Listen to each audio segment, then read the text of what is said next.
Good morning, नमस्कार, राम राम। जैसा कि हमारी सीरीज चल रही है हिंदी व्याकरण की, कक्षा 9 और 10 के लिए जो विशेष है, स्पेशल है, उसी सीरीज को आगे बढ़ाते हुए हम अपना आज का जो विषय रहेगा शब्द निर्माण, कि शब्द का निर्माण कैसे होता है, कैसे शब्द बनते हैं, इस विषय में आज विस्तार से जानेंगे। देख लेते हैं हम आज की क्लास में शब्द निर्माण के बारे में क्या क्या जानेंगे।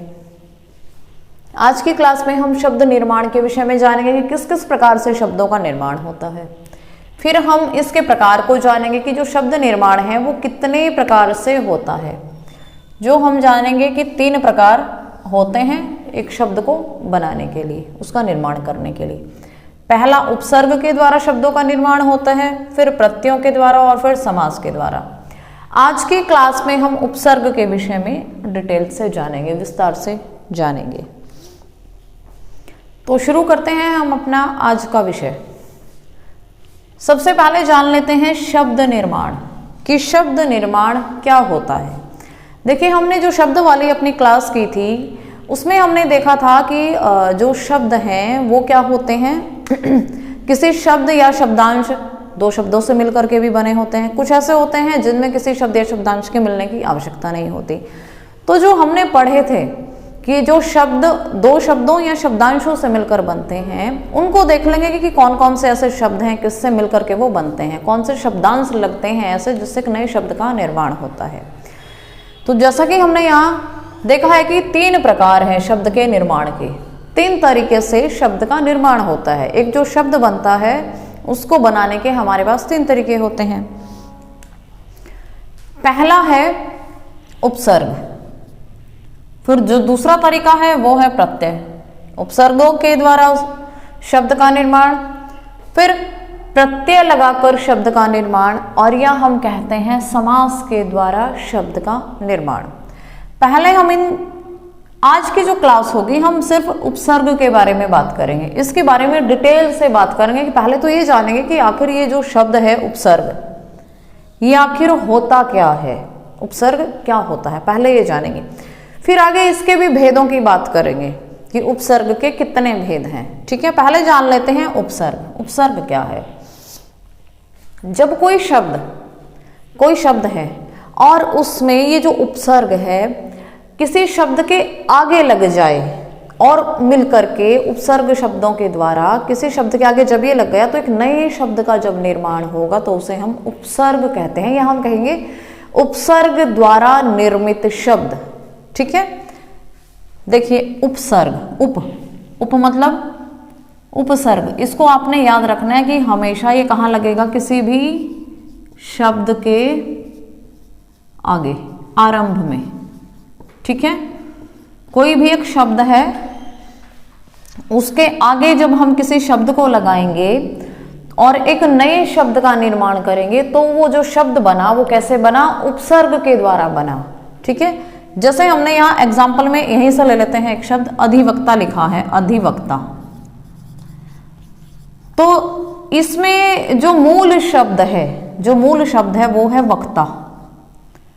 ठीक है, और इसमें ये जो अधि शब्द लगाया हमने, ये लगाया उपसर्ग। ठीक है, ये जो अधि है ये क्या है, उपसर्ग है। और जब इन दोनों को हमने मिला दिया तो एक शब्द बन गया अधिवक्ता। ठीक है, यानी कि उपसर्ग क्या होते हैं, जो किसी शब्द के आगे लग करके एक नए शब्द का निर्माण करें, उन शब्दों को हम क्या कहेंगे कि उपसर्ग के द्वारा उनका निर्माण हुआ है। हमेशा याद रखना है शब्द के आगे उपसर्ग लगता है। ठीक है, फिर हम प्रत्यय की बात करेंगे। जैसे उपसर्ग की बात हमने की कि शब्द के आगे लग करके ये बना है, वैसे ही हम प्रत्यय के विषय में भी जानेंगे कि प्रत्यय क्या होते हैं। ये भी शब्दों के साथ लगा करके एक नए शब्द को बनाते हैं। आज की क्लास में हम सिर्फ उपसर्ग पे बात करेंगे, फिर उसके बाद हम प्रत्यय और समास दोनों के बारे में विस्तार से जानेंगे। पहले देख लेते हैं उपसर्ग। ये तो क्लियर हो गया कि उपसर्ग क्या होते हैं, किसी शब्द के आगे लग करके, या हम कहें जब कुछ शब्दांश किसी शब्द के आगे लगते हैं और एक नए शब्द का निर्माण करते हैं तो वो उपसर्ग कहलाते हैं। ठीक है, एक शब्दांश शब्द का कोई अंश अधि लगा किसके साथ, एक शब्द के साथ, वक्ता के साथ, और बना दिया नया शब्द अधिवक्ता। ठीक है, अब देखते हैं कि उपसर्ग के कितने भेद हैं। उपसर्ग के भी भेद हैं, या हम कहें कि उपसर्ग कितने प्रकार के होते हैं। तो जब हम उपसर्ग के प्रकार की बात करते हैं, इसके भी 3 प्रकार हैं। ठीक है, पहला तत्सम शब्द, तद्भव शब्द या उपसर्ग, तत्सम उपसर्ग, तद्भव उपसर्ग और आगत उपसर्ग। पिछली क्लास में हमने जाना था कि तत्सम क्या है, तद्भव क्या है। ठीक है, आज हम तत्सम उपसर्गों की बात कर रहे हैं। तो जो तत्सम उपसर्ग हैं, तत्सम, ये कहाँ से आए हैं? ये संस्कृत के उपसर्ग हैं, या हम ऐसा कह सकते हैं जो शब्द संस्कृत भाषा से हिंदी में ज्यों के त्यों ले लिए गए हैं बिना किसी बदलाव के, उन शब्दों के आगे हम जिन उपसर्गों का प्रयोग करते हैं उन्हें हम तत्सम उपसर्ग कहते हैं, या तत्सम शब्दों के आगे जिन उपसर्गों का प्रयोग किया जाता है वो तत्सम उपसर्ग कहलाते हैं। जैसे ये तत्सम उपसर्ग हमने लिखे हैं, अधि, अनु, कु, सु, प्र, अप, आ, अ या अन। आपने बहुत सारे शब्द देखे होंगे जिनके आगे ये शब्द लगे रहते हैं, ये शब्दांश लगे रहते हैं, अधि। जैसे यहाँ एग्जाम्पल के तौर पे लिखा भी गया है, जैसे अधि कहाँ लगा है, ये अधि आगे लगा है ना, ये वक्ता है, यानी कि ये अधि उपसर्ग है और वक्ता जो मेन मुख्य शब्द था, फिर दोनों ने मिलकर के एक नया शब्द बनाया। हमेशा याद रखना है कि उपसर्ग हमेशा शब्द के आरंभ में लगता है, प्रारंभ में, शुरुआत में लगता है उपसर्ग। ठीक है, अनु से क्या बना दिया हमने, अनुभव। अनुभव में जो अनु है ये अनु उपसर्ग लगा है।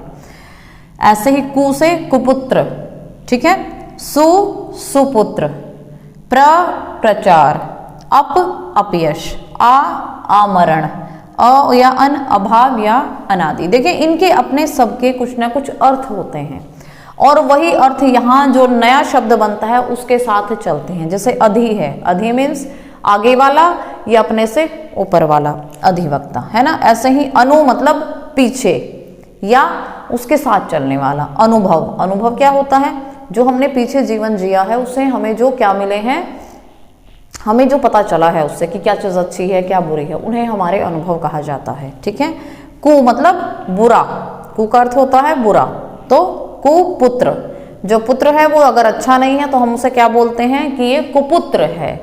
ठीक है, अच्छा पुत्र नहीं है। सु मतलब, सु का अर्थ होता है अच्छा, अगर कोई पुत्र अच्छा है तो उसे क्या बोलेंगे, सुपुत्र, कि अच्छा पुत्र है, सुपुत्र है। प्र, प्र मतलब आगे बढ़ाना, ठीक है, प्रचार। इसी तरह से ये सभी शब्द हैं। ठीक है, इन सब का अपना अर्थ है। हमेशा याद रखने की जो इम्पॉर्टेंट चीज़ है कि जो उपसर्ग होते हैं शब्दों के आगे लगते हैं, और जब शब्दों के आगे लगते हैं तो एक नए शब्द का निर्माण करते हैं, जिसमें हमने ये सारा तत्सम उपसर्गों की बात की, ये सभी तत्सम उपसर्ग हैं। ठीक है, अब हम बात करते हैं तद्भव उपसर्गों की। तद्भव हमने जाना था अपनी पिछली क्लास में। अगर किसी ने किसी को ये चीज़ें क्लियर नहीं है कि तत्सम क्या है, तद्भव क्या है, तो आप पिछली क्लासेस को देख सकते हैं।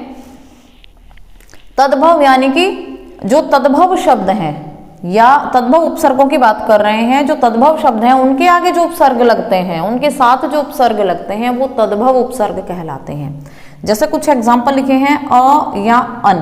देखिए ये तत्सम में भी था, हमने पढ़ा था भी अ या अन, और यहाँ तद्भव में भी है, क्योंकि तत्सम संस्कृत से ही तद्भव आए हैं, उनको थोड़ा सा हमने आम बोलचाल की भाषा में परिवर्तित कर दिया, या उनसे ही उत्पन्न है ये है।